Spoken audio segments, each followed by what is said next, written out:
Hi there everyone, this is the Home Cooking Vegan channel. This is our very first video. I'm Kristy Cutsforth and this is my husband, Kristy Cutsforth. Hi.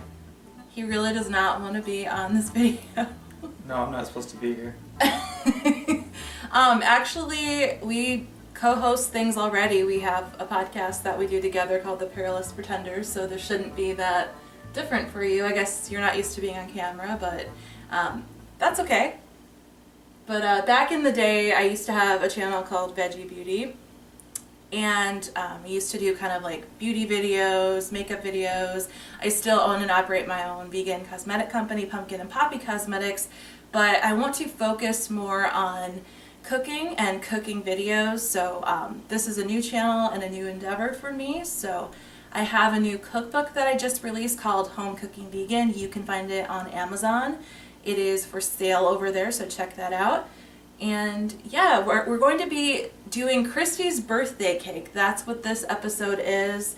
Every year, it's my heartfelt desire that my husband make me a birthday cake.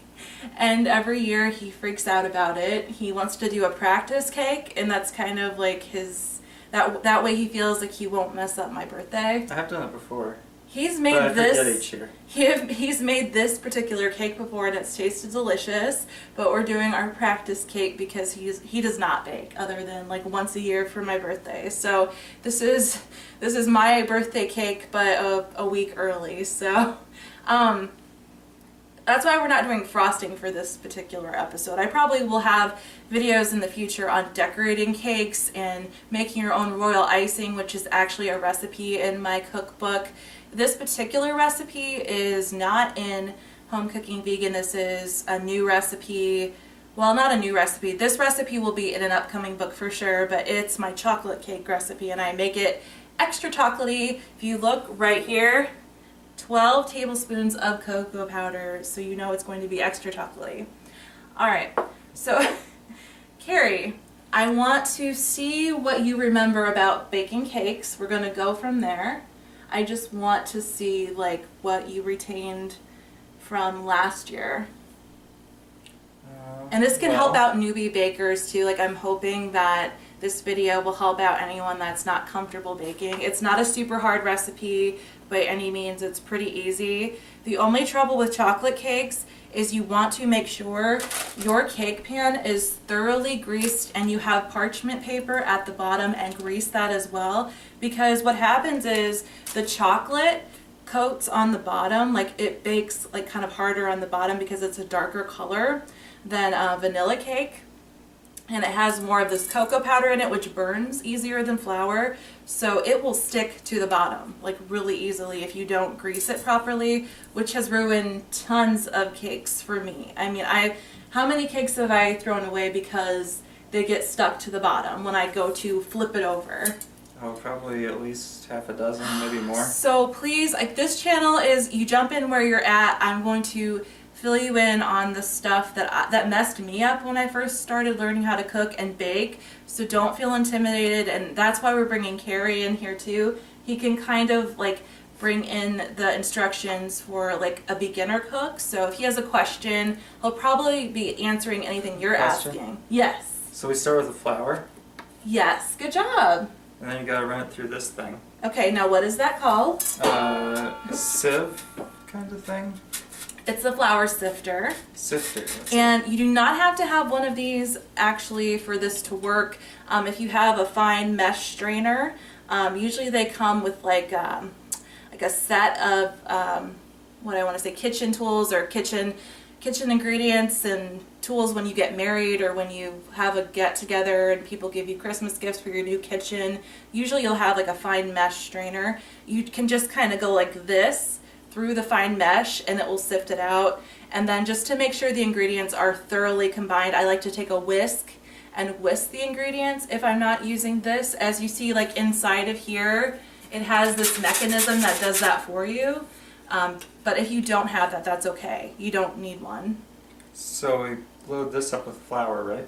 Yep, and we're doing a cup and a half and two extra tablespoons as well.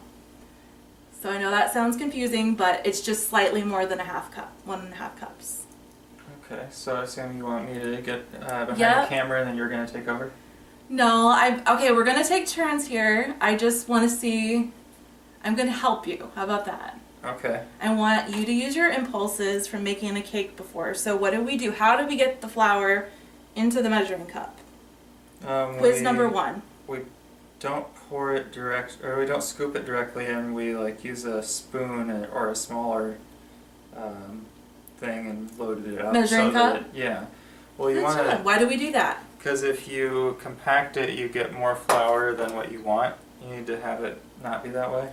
Right, you want the flour to be aerated, and usually when it comes straight from the bag, like all the air is kind of out of it, it's decompressed in the bag. So you want to kind of take the spoon and kind of stir it around in there a little bit first, and then you go like that. And that way it's not packed down in. Now, some recipes call for packed sugar, like brown sugar, and that you want to make sure that is packed into the cup. But unless it specifically says packed in the recipe, you don't do that. You measure it in by the spoonful instead.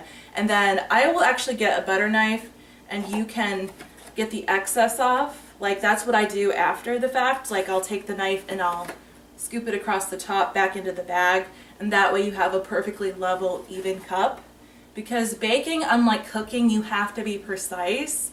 I mean, there's a slight room for error, but you're definitely going to want to take your time, measure things properly, and then it will turn out. Because baking is a science, it's a little bit of alchemy, it's a little bit of all that. So, well, alchemy isn't a real thing, but well, but it's like, I don't know, it's hard to explain. Like, you have to have some creativity with baking. Like, it's not like you can just follow a specific formula A to B to C. You have to like do flavor profiles, and you have to like use your creativity, but you also have to know why you're using specific ingredients and the correct proportions of them. Yeah, Full Metal Alchemist is an awesome show, though. Excuse me. It's a really good anime. You should check it out.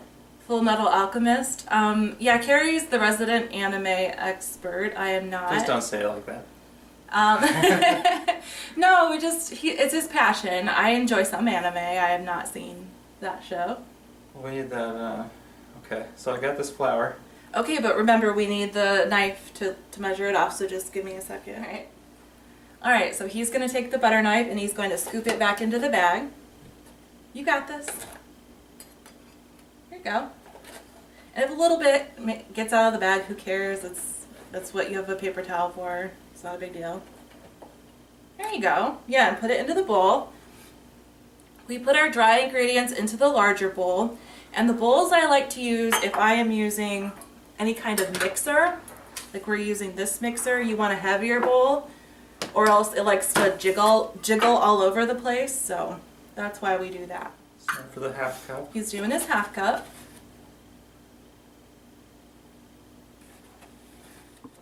Okay, so now, since this is our dry ingredient bowl, for this recipe we are combining the flour with the cocoa powder. And I measured that out, that's 12 tablespoons. It's a lot, but we want a really chocolatey cake. At least I do. My favorite is chocolate. My husband would attest to that. You love chocolate, that's for sure. Almost as much as Deanna Troi in Star Trek. Not quite that much, but well, maybe you're I said right. almost.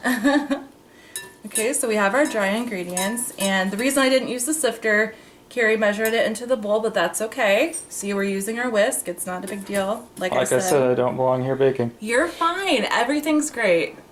So what next now, Carrie? We have more dry ingredients, right? See, yeah, so you gotta put some sugar in there, and maybe some little bit of salt. Right, we're doing 1 teaspoon of salt. Actually, it'll be about a half teaspoon. It's not a full teaspoon. Okay, we have, this one is a baking soda, 2 teaspoons of baking soda. This is going to be our rising agent.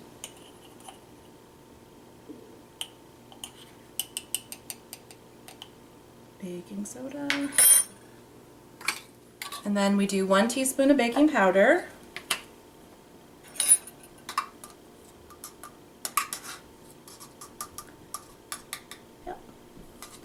And see how I'm kind of like leveling it off as I measure? You also want to do that with your rising agents. Okay, and then we whisk those together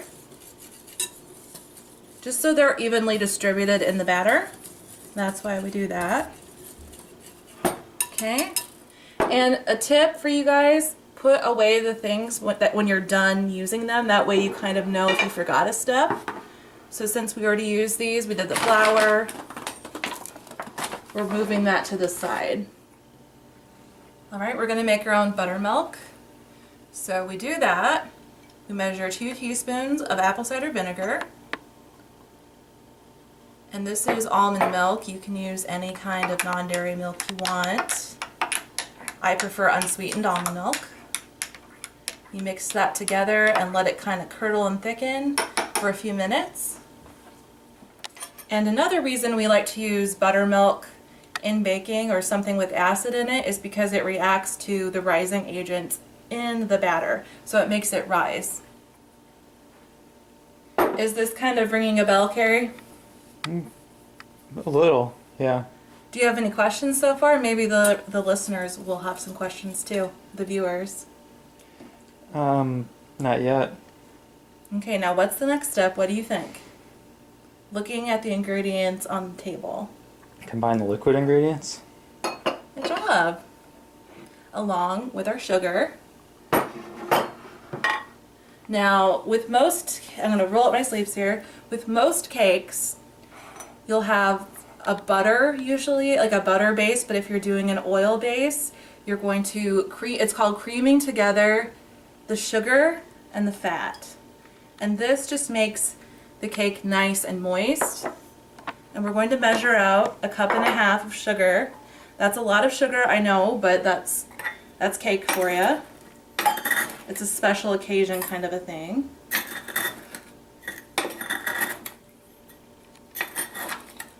With sugar, you want to be careful, like with vegan baking, because a lot of the bleached white sugar is bleached with bone char from animals, so you just want to make sure you get pure cane sugar. It'll usually say if it's vegan or not. If you're not sure, ask the company. Okay. Okay, now turn it off again. Because tip number 1, you want to make sure before you turn it on that it's in the bowl. But, I mean, it's okay, but just for safety purposes. I wanted to make sure that it wasn't going crazy fast first. Okay. Good to test it out, you know. All right. All right, now just go slow. Start slow. You can start on 1, and if you want to move it up to 2 or even 3, that's fine. We just want to get a nice mixture going. You have to turn it on. I know. Just get ready. You ready? Are you scared? You're doing good. Tell the viewers what's happening. It's turning into kind of a paste-like concoction. I mean, or maybe more of a applesauce looking. Yeah, that's a good way to describe it. Now, if we were using butter, it would get really fluffy and light and everything like that. For an oil-based cake, that's not really what we're going for. We're just trying to combine them. All right, now stop the mixer. And then we're going to measure in 6 tablespoons of that aquafaba. Right there, that bowl of kind of orangish looking stuff. Yes. And aquafaba, if you guys have no idea what that means, it is chickpea cooking liquid. And we use that to substitute eggs and egg whites in baking. And it's something you'll always have on hand if you have a can of chickpeas around. But the way we like to use aquafaba in our house is we make our own chickpeas. We save money by getting dried chickpeas. Yeah, we make our own. We soak our chickpeas like probably about 10 to 12 hours, and then you cook it on high in your slow cooker for about 9 to 10 hours until the chickpeas are cooked. And then if you want the aquafaba to be really thick and like an egg white, you let it sit in the fridge overnight and it gets gelatinous. And then you can just save it in an ice cube tray for whenever you need to use it, like I do. And now we're going to mix that again. There you go.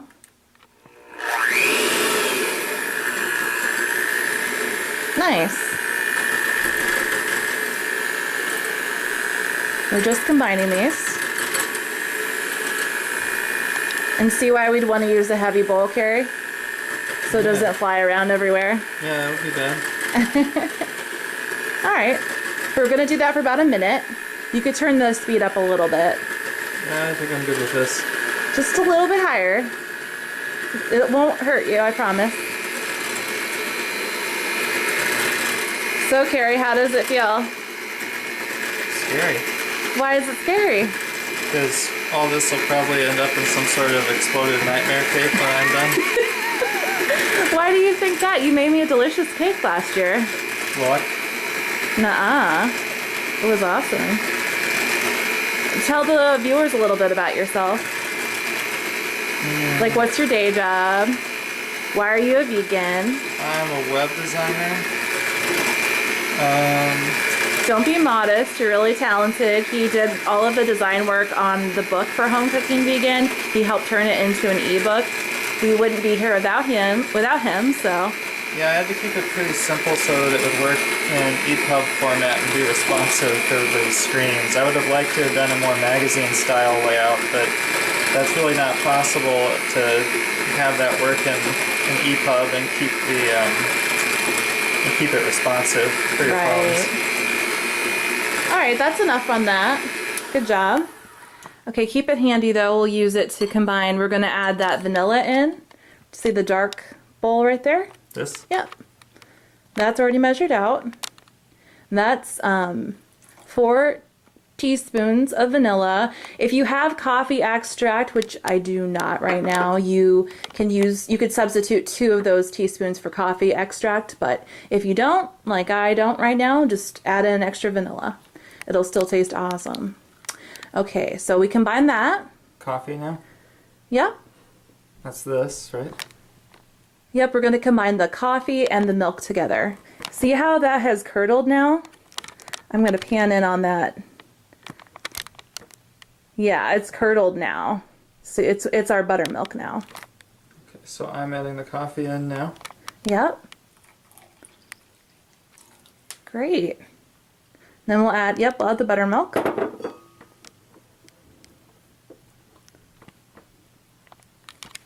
And see why we have all our ingredients measured out before we do this? It makes it so much easier. And then we don't mess up as much. All right. Do this one on slow speed.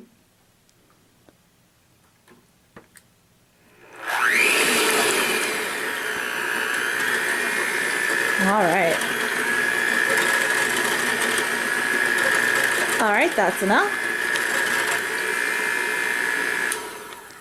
Okay. Now we're going to take the liquid and pour it into the dry. Kind of make a well in the center with your whisk, like a little hole. Yep. Here you go, and you'll pour it in the center.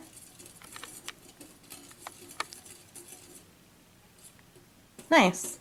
Doesn't have to be perfect, just we're going to use that red silicone spatula to gently fold it once you get the liquids in there. Okay, pour it in.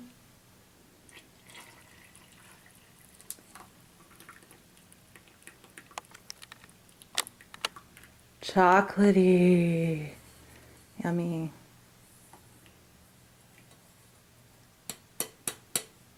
Did you make sure to measure in the 2 extra tablespoons of flour?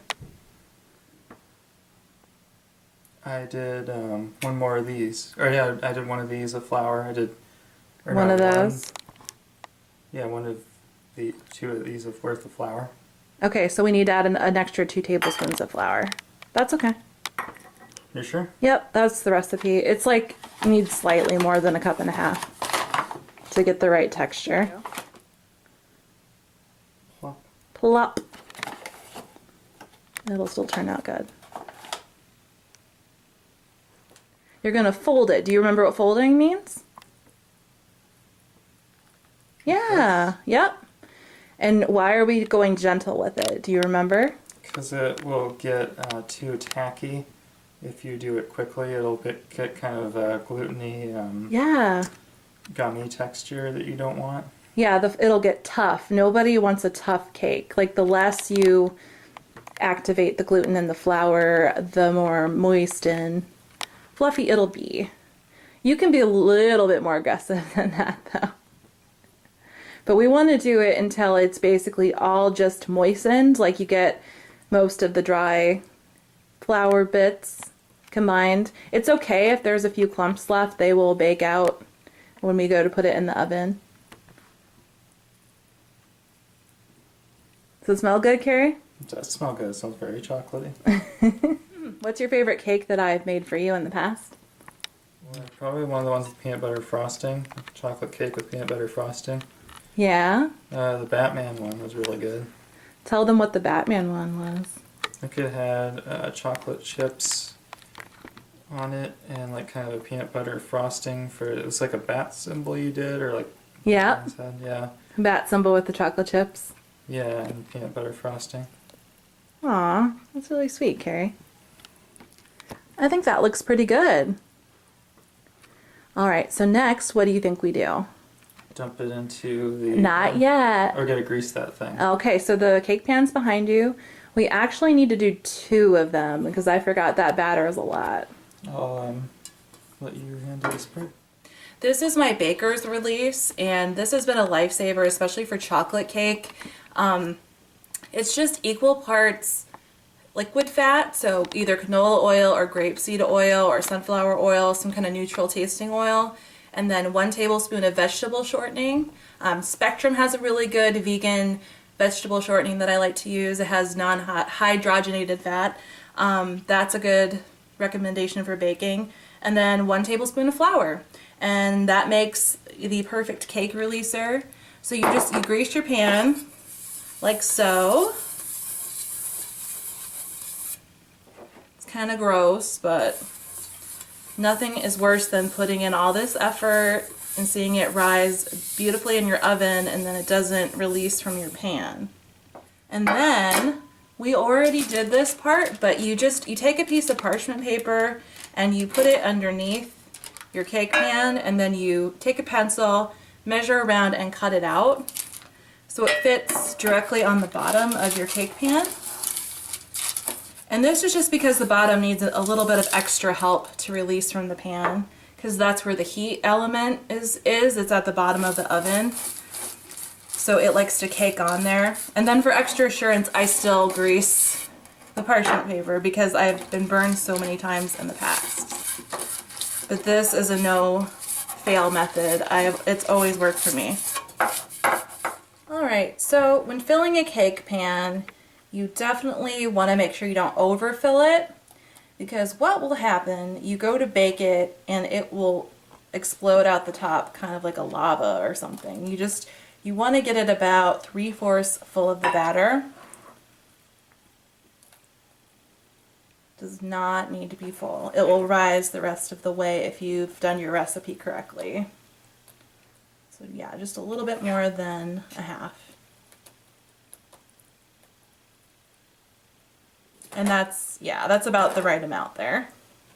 And this is a layer cake, so we are doing a second layer here. We'll come back when it's baked. Yeah.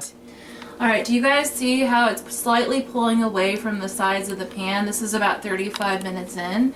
That is a good sign when you're baking a cake. That means that it's baked enough that it's not going to be running in the center. And I also like to kind of push the center. If it bounces back, usually that means it's done. I know some people do cake testers and all of that, but usually that when it pulls away from the side, that is usually my best indicator that it's done. So yep, you just pull it out.